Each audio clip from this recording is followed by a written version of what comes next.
volvemos, pero antes vamos ya con ese análisis de inicio de sesión, como cada lunes nos acompaña Juan Enrique Cañanos. Muy buenas tardes, Juan. ¿Qué tal? Muy buenas tardes. Bueno, estamos viendo ahora mismo ampliarse esos descensos. Un 1,9 se deja ya en Nasdaq, un 1,8 el Standard & Poor's 500. ¿Hasta dónde van a caer las bolsas de Wall Street? ¿Hasta dónde nos posicionamos con los principales índices del otro lado del charco?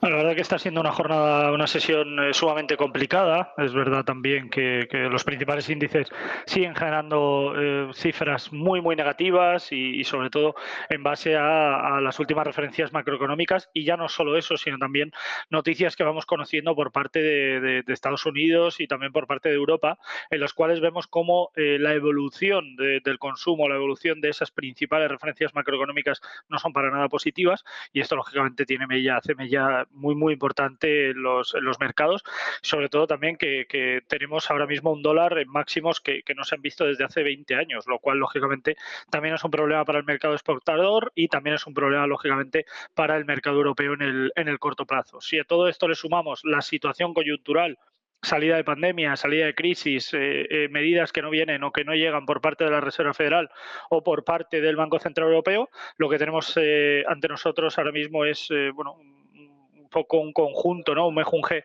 en una situación económica muy complicada y con una situación de paro y de deuda que desgraciadamente, bajo mi parecer, yo creo que cada vez irá más. Como bien indicaste, Juan Enrique, un dólar tan fuerte como lo estamos viendo ahora es un problema de cara a las exportaciones. ¿Qué podemos esperar? Porque estamos siguiendo muy de cerca la evolución del índice dólar, que estaba superando los 104,20, más o menos esos niveles. Ahora estaba en el entorno de los 103, había perdido un poquito. Claro, teniendo en cuenta que ha tocado máximos de los últimos 20 años y que se están acrecentando tanto los temores en torno a cómo va a evolucionar el crecimiento económico a escala global, ¿cuál podría ser de ahora en adelante la evolución del dólar?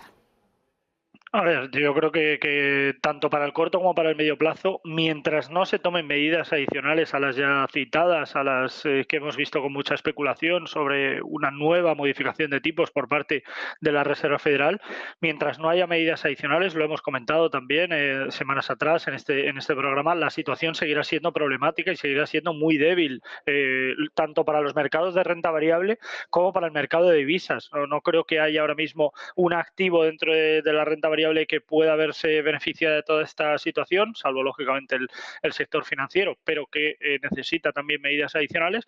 Y lógicamente una situación para el dólar que es muy preocupante, muy mala, y sobre todo también que es muy mala para el euro. Que el euro esté en los precios en los que está con respecto al dólar y al resto de divisas es malo para el euro, y la situación del dólar que esté tan alto también es malo por su mercado exportador principalmente. Por lo tanto, esto es algo que no beneficia, como digo, a ninguna de las partes, y a la espera, como digo siempre, de ver esas medidas adicionales por parte de una Reserva Federal que sigue sin tomar partida ante esto y sigue sin pronunciarse en esta situación en la que, como digo, es muy complicada en el corto plazo, pero que lo seguirá siendo más aún en el medio plazo y mucho más todavía si no se toman medidas adicionales o medidas distintas a una medida en base a política monetaria que es la más fácil, es la más sencilla de tomar, y que por el momento yo creo que Estados Unidos seguirá subiendo tipos quizás hasta los 2 puntos, 2,5 puntos, y qué más. Quiero decir, no encontramos ninguna medida adicional, no encontramos ninguna medida de impacto que pueda sobre todo tener un impacto importante en los mercados financieros y que lógicamente pueda revertir toda esta situación en el corto plazo, que por el momento va a seguir siendo muy complicada. Mirando también algunos protagonistas que tienen que ver con la situación de cómo está la economía mundial. Hoy hablamos de Rivian, la compañía desplomada en Wall Street. Ford vendía 8 millones de acciones, había otros grandes accionistas también saliendo del capital, lo conocíamos en estos últimos días, pero sobre todo la empresa de camionetas eléctricas cita la crisis de suministro, que le borra un tercio de su valor desde noviembre. ¿Hasta qué punto podemos seguir hablando de cómo esta cadena de suministros, que sigue atascada, que se ha visto agravada por los confinamientos en China, se está empezando a cargar ya las cuentas o el potencial de este tipo de compañías en bolsa?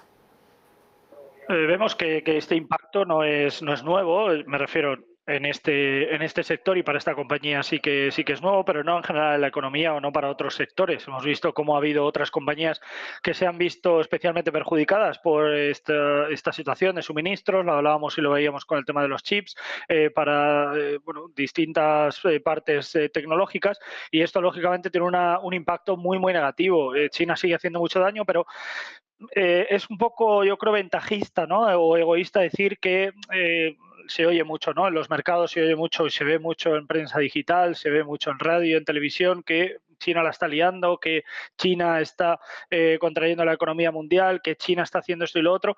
Al final tenemos lo que nos merecemos en el sentido de la dependencia que tenemos de un mercado como el chino. Al final, ¿por qué hemos ido a China a comprar estos componentes? Porque eran más baratos, porque bueno, teníamos acuerdos o en este caso China tenía acuerdos con distintos países, como en el caso de España por la compra de deuda, etcétera, etcétera. Al final, lo que digo, tenemos lo que hemos querido en esa firma de contratos y sobre todo con esa dependencia en el corto plazo para este país, y al final esto pues tiene un impacto muy negativo en general en muchos sectores. Ahora mismo llega la parte automovilística, en la cual no va a ser la única compañía que se va a ver especialmente perjudicada o mermada por esta situación. Es verdad que en este caso es una parte tecnológica y una parte eléctrica que obviamente el impacto es mucho mayor y es mucho más trascendental, pero el problema de los suministros lo vamos a tener también para el resto de tecnologías, que no hace falta que estemos hablando de un coche eléctrico para esta situación. Por lo tanto, nos encontramos, como digo, en una situación muy problemática por la gran dependencia que tenemos de estos suministros, y que no hay una alternativa, sobre todo para el corto plazo, porque no hay empresas que estén desarrollando de forma rápida esta situación para poder solventar, como digo, esta problemática en el corto plazo, y por lo tanto o se toman medidas también a la hora bueno, de confeccionar, de configurar nuevas empresas que puedan desarrollar estos suministros, o lógicamente muchas empresas dentro de este sector y muchos otros se verán especialmente perjudicadas. Por otro lado, Juan, también estamos pendientes de, más que nunca, quizás de la volatilidad, de enorme volatilidad que está experimentando el mercado cripto. Estábamos viendo la semana pasada cómo el Bitcoin podría acercarse al nivel de los $40.000, pero lejos de hacer eso, incluso rebasar el nivel, ha ido retrocediendo posiciones hasta el punto en el que hoy lo estamos viendo por debajo de los $34.000, ese entorno en el que se estaba moviendo tanto recientemente. Ahora mismo estaba marcando más o menos los $32.000. Estamos también vigilando cómo de alguna forma podríamos equiparar estos fuertes descensos que estamos viendo en el mercado cripto con, por ejemplo, la volatilidad que también está viviendo la renta variable tecnológica. ¿Qué es lo que podemos esperar del entorno cripto y en concreto del Bitcoin de cara a a los próximos meses? ¿Puede mejorar la situación o seguiremos viendo estos bandazos?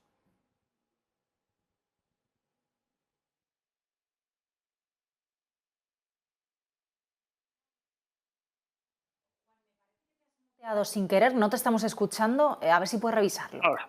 Ahora sí. Sí, ahora sí.